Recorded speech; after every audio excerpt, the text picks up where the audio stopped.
Déjà, beaucoup trop de place. Et dans quel état d'esprit vous êtes, Sabrina, aujourd'hui, par rapport à cette histoire? J'ai tout quitté. J'ai quitté ma famille, mes amis. Ça fait 7 ans. Pour la fuir? Oui. Vous avez l'impression qu'elle vous a volé votre vie? Oui, une partie. Vous êtes triste aujourd'hui d'être loin de ceux que vous aimez? Oui. Donc vous lui en voulez terriblement? J'essaye de ne pas avoir de rancœur, mais Ouais. c'est compliqué.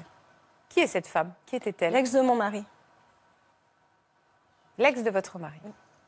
Alors, on va regarder tout de suite quelques images pour qu'on découvre un peu votre vie avant que tout bascule, et qu'on se plonge ensemble dans votre histoire. Vous allez nous dire également de quelle manière votre mari vous avait présenté l'existence de cet ex qui prenait déjà beaucoup trop de place. Sabrina a toujours été une jeune fille pleine de vie, festive et proche de ses parents. En septembre 2010, celle qui rêve de construire une famille rencontre le père de ses enfants. Avec Gaëtan, c'est tout de suite l'amour fou. Le couple passe tout son temps ensemble et la relation devient vite sérieuse. Ils décident de se marier et peu de temps après, le rêve de famille se concrétise. Sabrina tombe enceinte de leur premier enfant.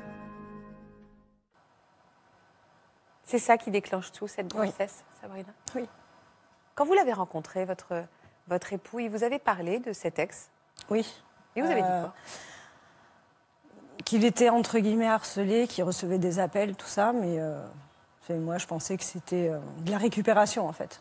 Ça veut dire quoi de la récupération? Qu'elle voulait le récupérer. Ah d'accord, ok, elle voulait le restituer. C'était même pas ça quoi.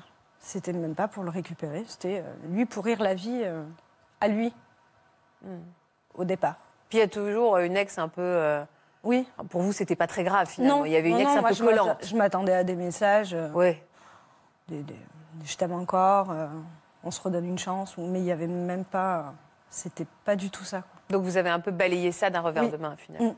Quand est-ce que les choses ont commencé à prendre un tournant beaucoup plus inquiétant? Quand elle a appris ma grossesse, elle a usurpé l'identité, en fait, de quelqu'un que mon mari connaissait. Donc c'était très bien fait, parce qu'elle connaissait même la vie de cette personne-là. Ouais. Donc elle avait entamé le dialogue... en mettant des choses sur cette personne, qu'elle s'était mariée, tout ça. Et toi, que deviens-tu? Es-tu toujours... Qu'elle s'est fait passer pour quelqu'un, oui. Mais c'était... Et elle connaissait la vie de cette personne-là. D'accord, mais auprès de vous ou auprès de votre mari? De mon mari. Auprès de votre mari. Voilà, par message, sur les réseaux sociaux. Ouais. Donc tout était bien fait. Une photo de profil de cette personne-là, si on y croyait. Et mon mari donc lui répond, non, je ne suis plus avec donc cette personne. Et tout fièrement lui dit, je vais être papa. Personne n'est au courant encore, mais je vais être papa. Ça, c'était la bombe. Oui, c'est ça. Qu'est-ce qu'elle a fait alors? Elle a appelé sur mon lieu de travail. Je ne sais pas comment elle... Là, elle ne s'est pas cachée derrière l'identité fausse. Elle a appelé elle-même. Dans la journée, sauf que moi, je travaillais de nuit. Et pour vous avoir, vous? Oui, en ligne? Pour m'avoir, moi, au téléphone. Je ne sais même pas comment elle savait où c'est que je travaillais. Je ne sais pas du tout. Et... Mais elle a appelé beaucoup? Alors, elle a appelé une fois la journée pour m'avoir au téléphone. Et ils lui ont dit que je travaillais de nuit et que cette nuit, je commençais à 21h. Donc, je suis arrivée, on m'a dit que j'avais reçu un appel. J'ai été surprise parce que je ne vois pas qui c'est qui pourrait m'appeler au travail. Et quand je me suis assise, le téléphone a sonné. On m'a dit, c'est pour toi. Et là, je prends le téléphone et j'entends « Sale pute, tu vas crever, tu as fait un gosse dans le dos, tu vas me le payer, au bout de 2 mois, n'importe quoi. » Moi, je suis restée 3 ans avec, il n'en voulait pas.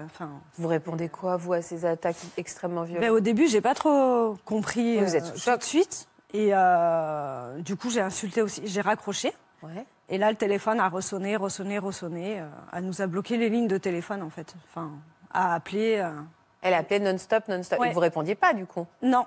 Alors moi, on ne me passait plus le téléphone. Moi, j'avais appelé le commissariat. Bah oui, parce que ça allait vous mettre... Parce que c'est sur mon lieu de travail. Oui, professionnellement, ça allait vous mettre dans une situation compliquée. C'est vis-à-vis des collègues et tout, de dire, je suis harcelée, c'est horrible, quoi. Ouais. Et donc, du coup, j'appelle le commissariat, j'explique. Donc, moi, je voulais qu'il lui passe un coup de téléphone, histoire juste de la calmer, quoi. Et ils m'ont dit non. Ils m'ont dit, vous avez qu'à quitter votre travail, venir déposer plainte, ou vous attendez la fin de votre service et vous venez déposer plainte. Vous avez fait ça? Le lendemain matin. Ah oui. Mais on m'a refusé ma plainte. Enfin, on m'a dit, on fait plus des dépôts de plainte, c'est des mains courantes. Donc j'ai dit, on va faire une main courante. Moi, j'étais pas au courant. Enfin, moi, je connais pas tout ça. Et en expliquant, finalement, la main courante faisait 3 lignes et en intitulé, c'était différents concubins, concubines.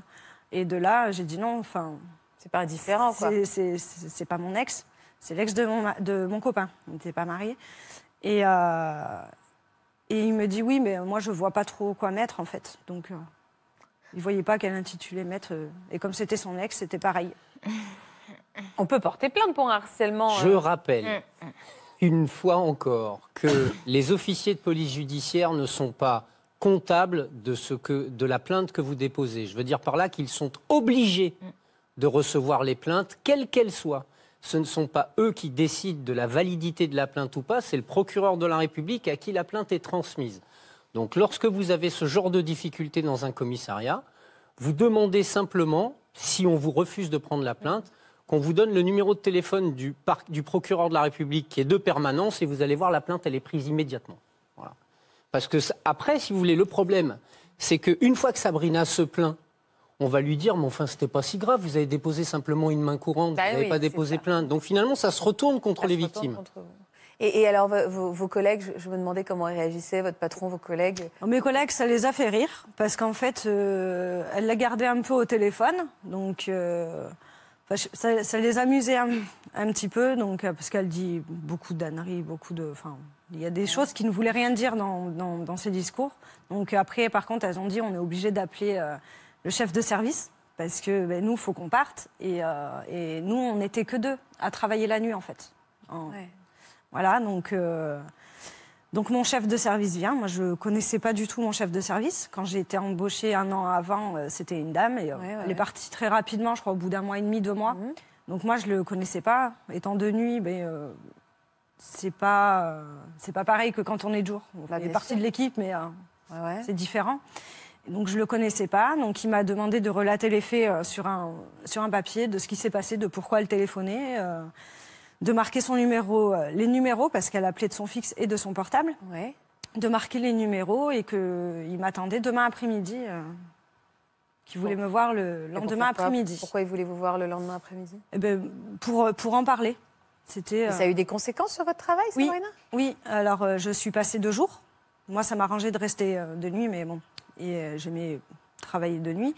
Donc, il m'a fait passer 2 jours en me disant, on ne reconduit pas le contrat, vous finissez en avril. Donc, on m'a fait jusqu'en avril. Vous vous êtes fait licencier à cause de cette histoire, en fait. Alors, lui, il ne l'a pas tourné comme ça, parce que je pense qu'il n'a pas vraiment le droit. Non, mais vous avez été associé à une fille, il y a problème. En fait, vous êtes moi, j'ai jamais eu de soucis. Ça faisait 1 an que j'étais là-bas, j'ai pas eu de problème. Et mon contrat pouvait aller jusqu'à 2 ans. Et c'était renouvelable, en fait.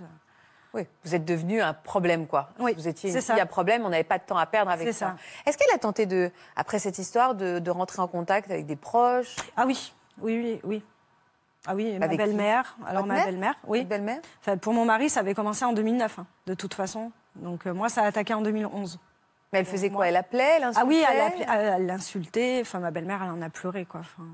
Vous l'avez déjà confrontée physiquement ? Vous avez déjà répondu ? Enfin, qu'est-ce que vous lui disiez, vous, quand elle vous... Enfin, au téléphone, quand elle vous agressait, vous énerviez, vous laissiez faire ? Alors non, je me suis jamais laissée faire. Et c'est pour ça que je ne me considère pas, en fait, victime, parce que j'ai répondu. Enfin, j'ai répondu, et de toutes les manières qui soient. C'est-à-dire que j'ai été méchante, j'ai été un peu plus sympa, j'ai essayé de comprendre, j'ai fait office de psychologue, d'assistante sociale, donc ça l'a calmé un peu. Vous avez été patiente, parce que pendant tout ce temps-là, vous êtes enceinte, vous, en plus. Ouais. Et même encore après, quoi. Et en fait... ça l'a calmé. Et puis, mais par exemple, je ne sais pas, je changeais une photo. Et paf, la photo... parce que j'avais changé de photo. Elle avait beaucoup de faux comptes, en fait. Elle se créait des comptes. J'en ai bloqué beaucoup.